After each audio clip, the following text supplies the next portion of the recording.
Welcome to BERYL ELITES. This is 𝐢𝐧𝐭 with the BERYL Consultant Group.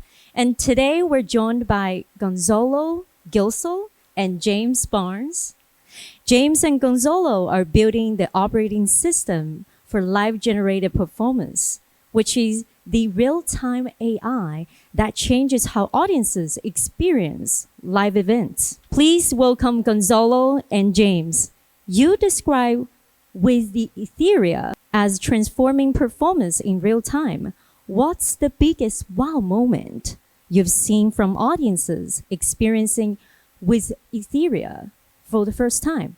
I think the magic of Etherea, which works by somebody taking a microphone like this and speaking, and then having what they're saying, like what's happening right now, visualized behind them, it dissolves the barrier between performer and audience. And so often the biggest wow moments, as an example, a few weeks ago, we met this opera singer and we didn't even tell her that Etherea was running, and we handed her a microphone and asked her to talk about her synesthesia. And as she talked, like these vivid, beautiful colors came onto the screen that were just kind of fluid and evolving. And she really saw her own synesthesia, which was this experience that was very unique to her, on the screen, and she was able to share it with us. That catalyzed a partnership where we were able to visualize an opera that she was performing in real time just a few weeks later.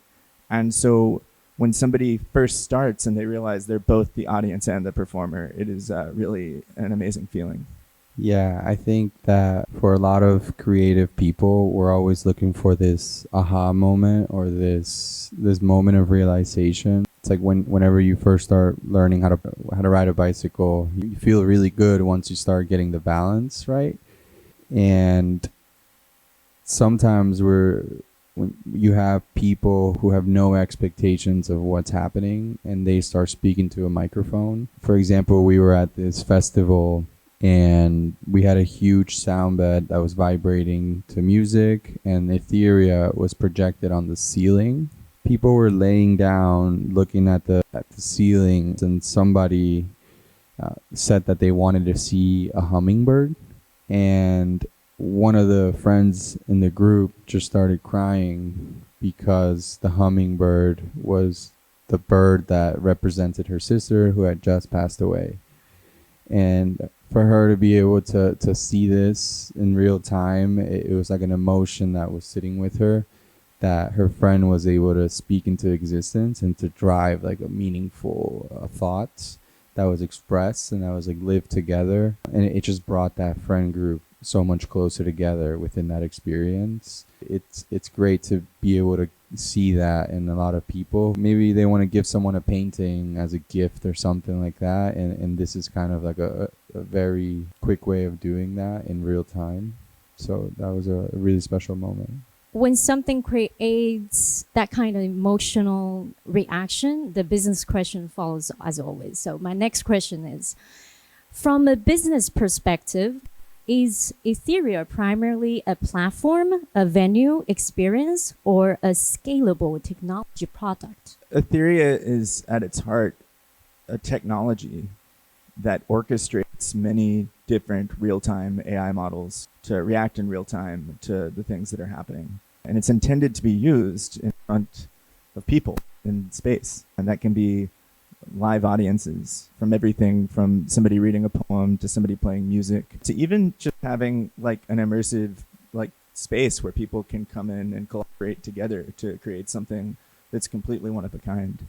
One of the things that is really incredible about Etherea, and you can see this by what we're doing right now because it's running behind us, is the diversity of use cases that really pop up in sort of every sector, from education to speeches, to music, to drama. We are focused on live performance because we think that really synthesizes a lot of what's common about all of those industries. And so I think as we develop this technology, it'll get better at supporting all of those use cases, in addition to supporting the current focus that we have on live performance.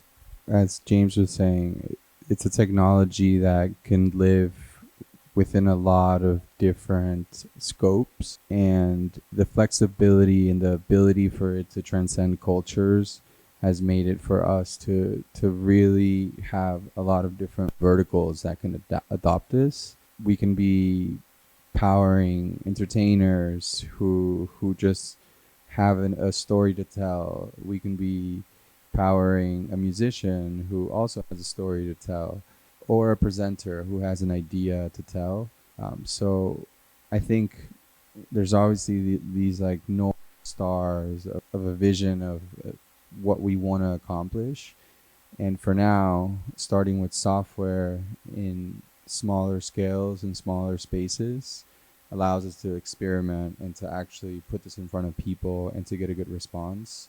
So it's definitely scaling to a lot of different verticals that we can see this technology really helping out in.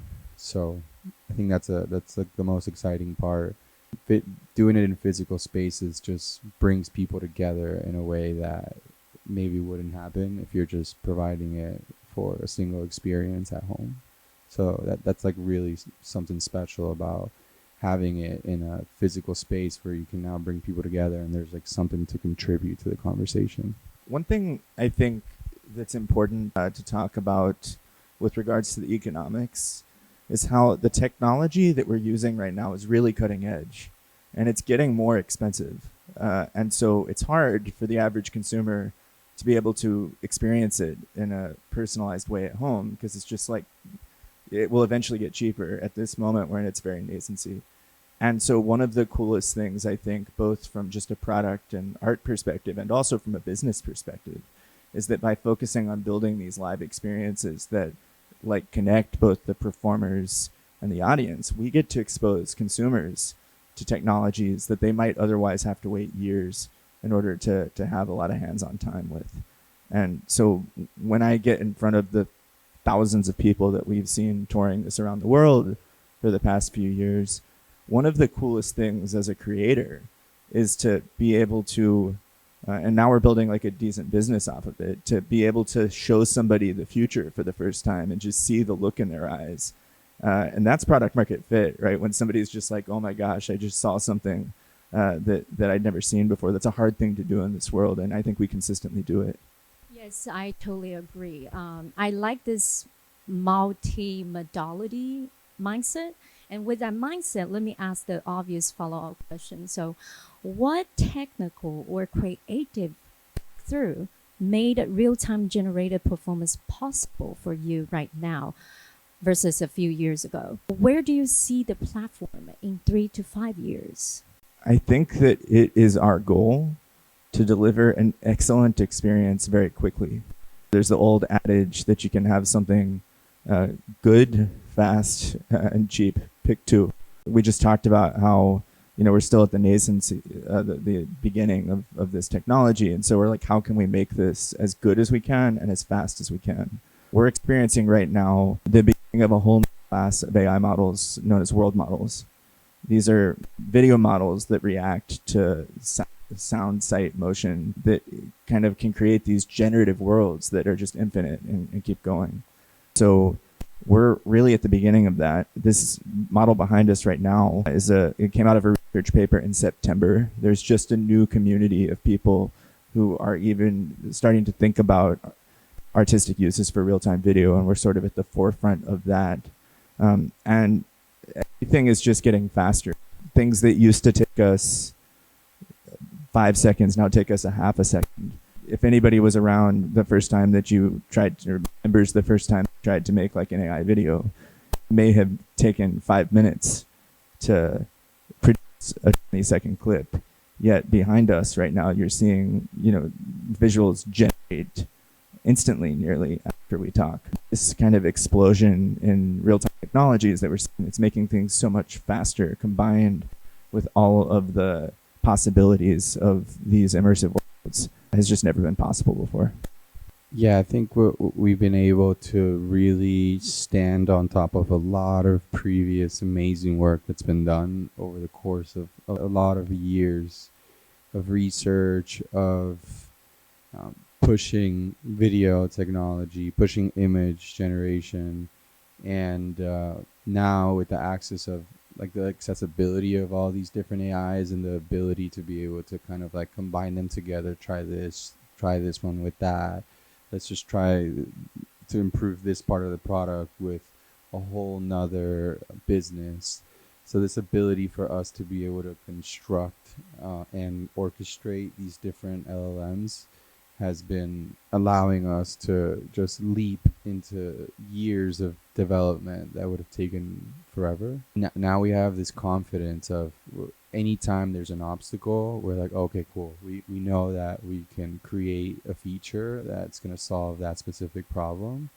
So like this mindset, this mentality of being able to like shape shift into whatever it is that we need to do and really leaning into the AI has allowed us to build a tool set that is super flexible and it adapts to a lot of different situations that we're encountering right now. I think one thing that, as you were just talking, that it just reminded me of is we're like vibe coders. You know, we're the big technological revolution that's allowing us to explore these frontiers, especially as people who don't, have PhDs in machine learning, is that we just have a much better tool set to help us create these tools.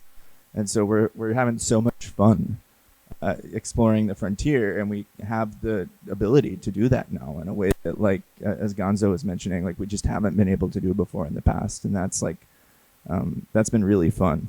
Yes, thank you for answering that question. And through the answer I have heard from you, I think we have mentioned a little bit what I'm going to ask already. First of all, I understand this is going to be very productive. And second, I feel like this is also like a third-party narrative agent helping us to see what is happening right now and what we're going to do. And it's so cool. So my next question is, if Etherea succeeds at scale, how do you think it will fundamentally change live entertainment over the next decade?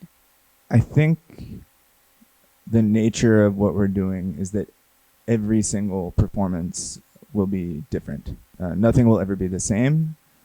Everything will be more personalized to the audience. It'll be more interactive. It'll be more immersive. You can imagine an example like a violin player sitting on the stage, starting to play her violin, and then all of a sudden behind her is like this entire audiovisual symphony that's just erupting out of nowhere. And then you can imagine the audience able to participate in that, being able to give cues about collectively how they want the thing to go, to be able to even, having feedback in the future to see what resonates and what doesn't. Another thing I think that will be quite incredible is the ability for these things to be super personalized to the audience. And so we've been talking about interactive experiences as an example, where people like complete interviews beforehand. So they walk into a room that has already been designed for them, that's full of characters and imagery that reflects them, to have experiences that are completely one of a kind, that help them connect with the people that are in the room with them. And so I think part of revolutionizing live performance is about connecting people and building more presence and awareness. We've talked to really great experiential designers who say that the key to create great experiences to like stretch time so that people kind of even forget how much time has passed. And I think the more you can kind of be in a world that was created for you, you can have that timeless quality of feeling like you've stepped outside of reality for just a second. James and I agree on a lot of these things, so I'm just going to piggyback off what he just said. I think for us, if we succeed at scale, you're able to walk into a living room and rather than just having your TV playing anything in the background, we could have Etherea playing in the background, and it can amplify your dinner with your family, or your get-together with your friends, or your karaoke night with your friends.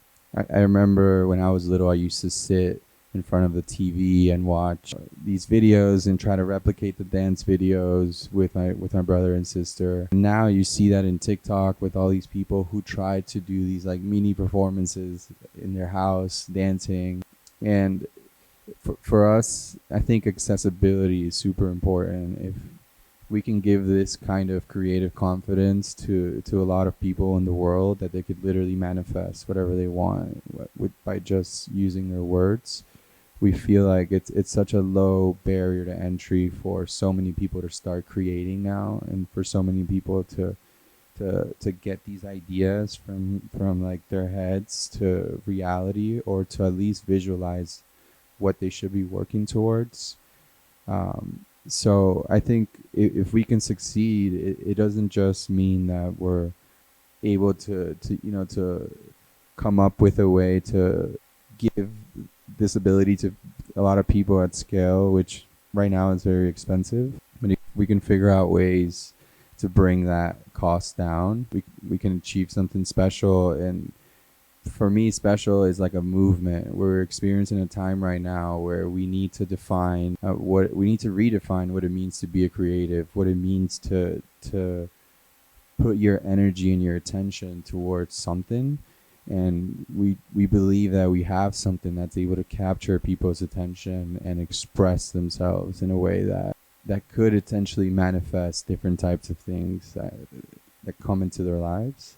So this is a small way of starting to give people this kind of creative confidence. And if we can succeed at accessibility and giving this to a lot of people, then I think that would be really special.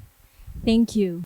So in the future, with these technologies, and if we really succeed at scale, we can expect more personal kind of co-created experience in real time with the audience.